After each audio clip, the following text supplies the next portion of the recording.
Imagine weather control, but for collective feeling.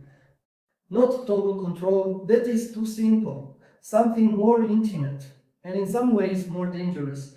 A civilization in which increasingly intelligent and increasingly sensitive systems do not command every emotion, but learn how to read the pressure in the air before we do.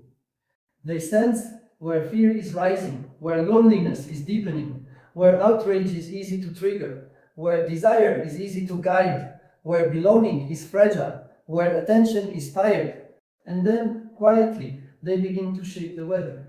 Not by forcing every storm, but by nudging the conditions in which storms become more likely.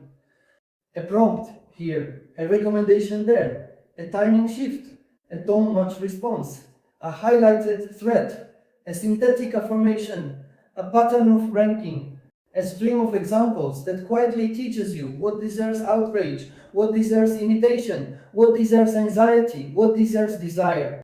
This is emotional weather engineering. And people often do not notice it because each intervention feels small. No single gust seems decisive, but over time the climate changes. A founder once told me that one of the most revealing metrics in product design was not merely how long people stayed, but what mood profile led to the longest stay. That sentence chilled me because it revealed the next frontier so clearly, not only what keeps attention, but what emotional state keeps attention best. The most powerful product's decision is often not what a system says, but what kind of feeling it rewards. That is where the real danger begins, because once a system learns not only what you think, but when you are most influenceable, it is no longer just serving you. It is learning the emotional doors through which you can be entered. And once AGI-like systems become more capable and more sensitive than today's tools, they may become astonishingly good at finding those doors.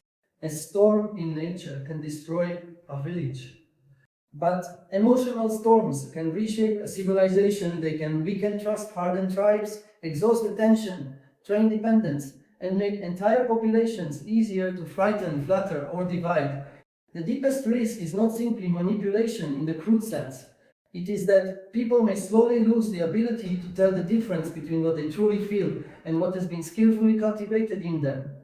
That is where the weather metaphor becomes real, because once systems learn which emotional states produce more engagement, more compliance, more spending, more recurrence, more openness to influence, and once those systems become more intelligent and emotionally sensitive, they begin to participate in the cultivation of those states, whether or not anyone publicly names that as the product.